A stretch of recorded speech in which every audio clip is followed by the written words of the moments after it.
अस्सलाम वालेकुम dear students, उम्मीद है कि आप सब ठीक होंगे। हम एडवांस अकाउंटिंग का चैप्टर नंबर 5 पढ़ रहे थे, अकाउंटिंग रेशो। लास्ट लेक्चर के अंदर हमने इसके कुछ फार्मूले डिस्कस किए थे और मुझे उम्मीद है कि आपने वो फार्मूले याद करके लिख लिए होंगे। हमने 15 फार्मूले इसके डिस्कस किए थे। नोट्स के अंदर इसके अलावा कुछ और भी फार्मूले हैं, तो आपने जो बाकी फार्मूले हैं वो भी अच्छी तरह से याद करके लिख लेने हैं। उसके बाद आपने चैप्टर स्टार्ट करना। तो आज हम इसकी इलस्ट्रेशन नंबर 1 करेंगे।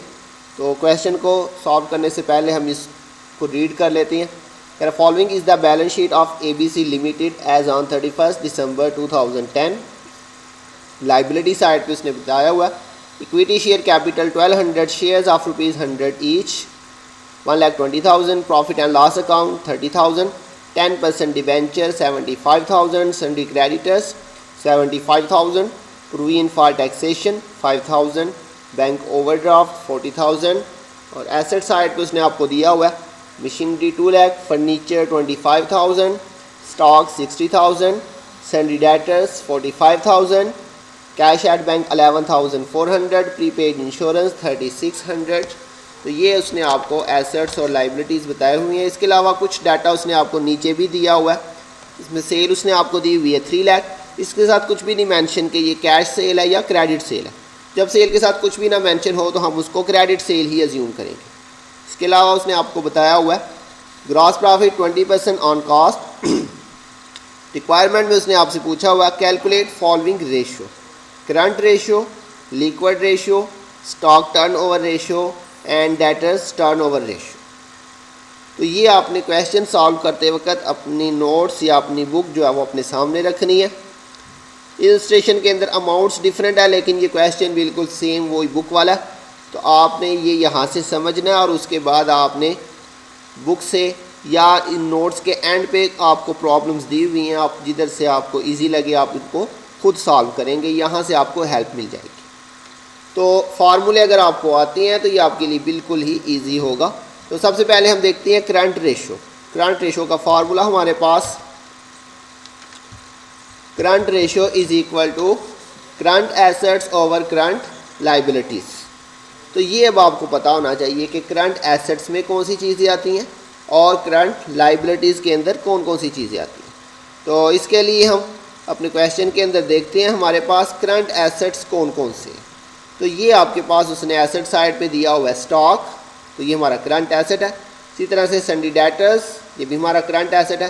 कैश एट बैंक, ये भी हमारा करंट एसेट है। प्रीपेड इंश्योरेंस, ये भी हमारा करंट एसेट है। तो ये आपने जितने भी करंट एसेट्स हैं 60,000, 45,000, 11,400 एंड 3,600, इन सब को आपने प्लस कर लेना, तो ये आपके पास करंट एसेट्स आ जाएंगे। इसी तरह से दूसरी साइड पे लाइबिलिटीज़ में देखते हैं। लाइबिलिटीज़ के अंदर हमारे पास सन्डी क्रेडिटर्स, ये हमारी करंट लाइबिलिटी है। इसके अलावा provision for taxation, bank overdraft, ये हमारी करंट लाइबिलिटीज़ है। तो आपने ये करंट एसेट्स और करंट लाइबिलिटीज़ का टोटल कर लेना है।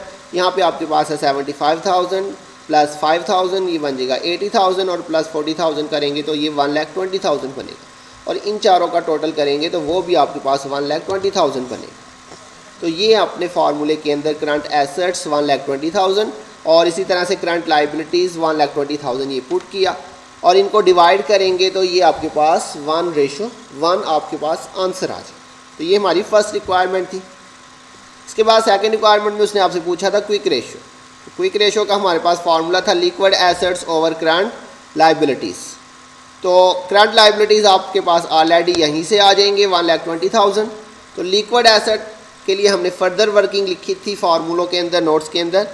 लिक्विड एसेट का हमारे पास फार्मूला था current assets is equal to liquid assets is equal to current assets minus stock minus prepaid expenses. तो करंट एसेट्स आपके पास आ गए थे 1,20,000। इसी में से आपने स्टॉक और प्रीपेड एक्सपेंसेस को माइनस कर देना। तो स्टॉक की वैल्यू आप क्वेश्चन में से देख लीजिएगा 60,000 था और प्रीपेड एक्सपेंसेस आपके पास 3,600 था। तो ये दोनों आपने इसमें से माइनस किया तो ये आपके पास आ जाएगा 56,400। इसको आपने यहाँ पे फार्मूले में पुट किया लिक्विड एसेट्स की जगह पे। इसको डिवाइड करेंगे तो ये आपके पास आएगा 0.47। रेशो के अंदर आपने सब के साथ जो है वो रेशो 1 ही लिखना। जो भी आपके पास आंसर आएगा आपने उसके साथ रेशो 1 लिखना। इसके बाद थर्ड रिक्वायरमेंट थी हमारे पास स्टॉक टर्नओवर रेशो। इसका फार्मूला था आपके पास cost of goods sold divided by average stock. तो ये दो चीज़ें हमें रिक्वायर्ड है, हमने फार्मूलों के अंदर पीछे पढ़ा था। कॉस्ट ऑफ गुड्स सोल्ड के हमने बात की थी, दो फार्मूले हैं। एक फार्मूला था हमारे पास सेल माइनस ग्रॉस प्रॉफिट। तो क्वेश्चन के अंदर उसने आपको सेल बताई हुई थी 3 लाख और ग्रॉस प्रॉफिट रेशियो उसने आपको बताया था 20% ऑन कॉस्ट। ये उसने आपको यहाँ पे बताया हुआ था, ग्रॉस प्रॉफिट 20% ऑन कॉस्ट। तो ये निकालने के लिए आपने ग्रॉस प्रॉफिट निकालने के लिए ग्रॉस प्रॉफिट आपने हमेशा सेल के ऊपर चार्ज करना है। उसने आपको क्वेश्चन के अंदर नहीं बताया हुआ कि 20% किसका लेना है, लेकिन आपने याद रखना कि ग्रॉस प्रॉफिट हमेशा जो है वो सेल के ऊपर चार्ज करेंगे। तो ये आपके पास आ जाएगा यहाँ पे 20/120। अच्छा, यहाँ पे जब हम परसेंटेज लेते हैं तो हम 20/100 से डिवाइड करते हैं, लेकिन यहाँ पे आप देखेंगे तो हमने 20/120 किया। इसकी वजह क्या है? इसके लिए यहाँ पे उसने देखिएगा आपको बताया हुआ 20% ऑन कॉस्ट। तो अगर उसने परसेंटेज के साथ आपको बताया हो 20% on cost, at cost, above cost या कॉस्ट प्लस 20%, उस सूरत में जब आप परसेंटेज कैलकुलेट करेंगे तो जितनी उसने आपको परसेंटेज बताई होगी तो वो आपने 100 के अंदर प्लस कर लेना। फॉर एग्जांपल अगर 10% बताया होता तो आपने 10/110 कर लेना। यहाँ पे 20% बताया था इसलिए आपने 20/120 कर लेना। तो ये आपने सेल के ऊपर इसको चार्ज करना है। तो ये आप सेल के ऊपर लेंगे तो ये आपके पास आ जाएगा 50,000। तो ये ग्रॉस प्रॉफिट आपके पास आ गया 50,000। तो सेल 3 लाख और ग्रॉस प्रॉफिट 50,000, इसमें से ये माइनस करेंगे तो ये आपके पास आ जाएगा 2,50,000। तो ये आपके पास आ गई कॉस्ट ऑफ गुड्स सोल्ड। तो इसको यहाँ पे हमने पुट कर देना है। एवरेज स्टॉक के लिए हमने फार्मूलों के अंदर देखा था, हमने बात की थी जब भी किसी चीज़ का एवरेज निकालेंगे तो उसका आपने ओपनिंग प्लस क्लोजिंग और डिवाइडेड बाय 2 कर देना। लेकिन हमने बात की थी अगर क्वेश्चन के अंदर उसने आपको ओपनिंग और क्लोजिंग दोनों नहीं दिया हुआ, अगर सिर्फ उसने आपको एक ही चीज़ दी हुई है, जैसे कि यहाँ पे स्टॉक की सिर्फ एक ही वैल्यू है 60,000, यहाँ पर उसने आपको ओपनिंग बैलेंस नहीं बताया हुआ, तो उस सूरत में जो उसने आपको वैल्यू दी होगी वो ही आपका एवरेज होगा। इसको आपने 2 पे डिवाइड नहीं करना, डायरेक्टली आपने इसी को एवरेज ले लेना। तो ये आपके पास दिया हुआ था 60,000 स्टॉक, तो इसी को आपने एवरेज ले लेना है 60,000। अब 2,50,000 को 60,000 पे डिवाइड करेंगे तो ये आपके पास आंसर आएगा 4.17। यहाँ पे हमने इसके आंसर के साथ टाइम्स क्यों लिखा? जब भी किसी फार्मूले के अंदर उसने टर्नओवर लिखा हो, तो किसी भी फार्मूले में टर्नओवर लिखा होगा उसके आंसर के साथ आपने रेशियो नहीं लिखना, बल्कि उस आंसर के साथ आपने हमेशा टाइम्स लिखना है। टर्नओवर के अलावा 2-3 फार्मूले और ऐसे आएंगे जिनके साथ टर्नओवर नहीं लिखा होगा, लेकिन वहाँ पर भी हम टाइम्स लिखेंगे। वो जब फार्मूले आएंगे फिर मैं आपको बताऊंगा। लेकिन जहाँ पर टर्नओवर लिखा होगा वहाँ पर तो मस्ट है कि आपने टाइम्स ही लिखना है। लेकिन जहाँ पे टर्नओवर ना लिखा हो, रेशो लिखा हो, तो वहाँ पे आपने ऐसे रेशो 1 लिखना।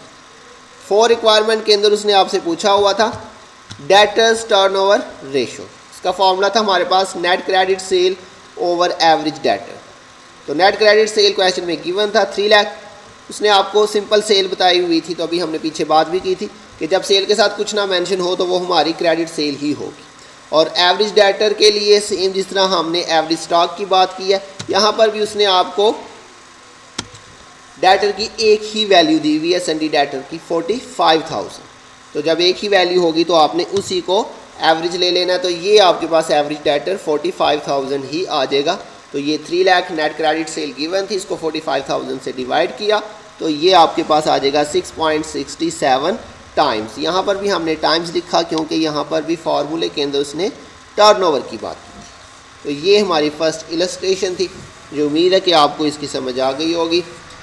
नेक्स्ट लेक्चर तक अपना ध्यान रखिएगा, इंशाल्लाह बहुत जल्द मिलेंगे नेक्स्ट लेक्चर के साथ। तब तक के लिए अल्लाह हाफिज़।